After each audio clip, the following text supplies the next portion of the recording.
Ils ont voulu l'éteindre. Ils ont allumé une flamme.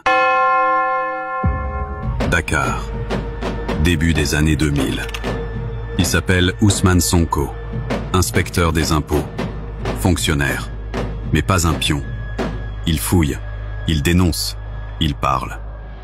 Et Macky Sall déteste les fonctionnaires qui parlent. On le mute, on l'écarte, on le pousse vers la sortie. Il doit choisir, se taire ou se lever. Ousmane Sonko se lève. Et le feu commence à prendre. 2014. Une salle, une poignée d'hommes, une idée, Pastef.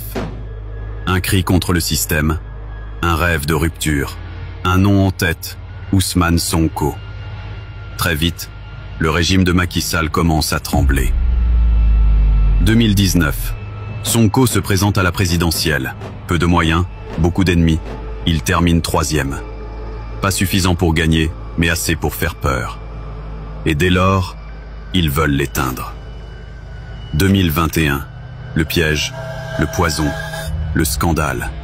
Une accusation de viol, Adji Sarr. Une manœuvre politique pour le salir. Mais les preuves manquent. Le médecin légiste confirme aucune trace de viol. Le régime veut falsifier le rapport. Ils refusent. Ils veulent l'acheter. Il tient bon. Même combat pour Capitaine Touré, gendarme en charge de l'enquête. Il relève les incohérences. Il refuse de trahir. Il le menace, le sanctionne, le met à l'écart. Le peuple comprend. Ce n'est pas une affaire. C'est un complot.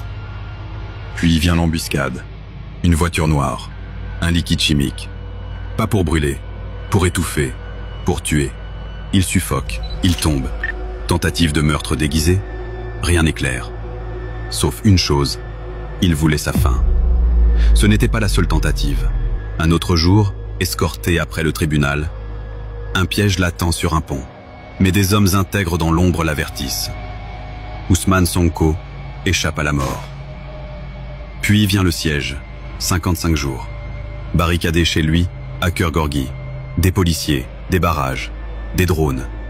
Même ses enfants ne sortent plus. Puis la prison. Encore et encore. Il entame une grève de la faim, des jours sans manger. Son corps lâche. Mais il reste debout. Et dehors, le feu monte. Des jeunes tombent, certains tués, d'autres mutilés. Pas pour un nom, pas pour un parti, pour une idée, le changement, ou rien. Et malgré tout, Sonko avance. Il fait élire des maires, des députés. 2024, on interdit de se présenter. Il choisit un frère, Bassirou Diomaye Faye. Le peuple suit, le peuple vote. Et la victoire claque comme une gifle à l'ancien monde. Diomaye Faye devient président. Sonko devient Premier ministre. Ils ont tenté de le briser, par la calomnie, par la prison, par le poison, par la peur. Mais le médecin a tenu bon. Le capitaine Touré a dit non. Et le peuple a résisté. Ousmane Sonko ne se voyait pas survivre, mais aujourd'hui, c'est lui qui tient le feu. Il a fini sur le trône.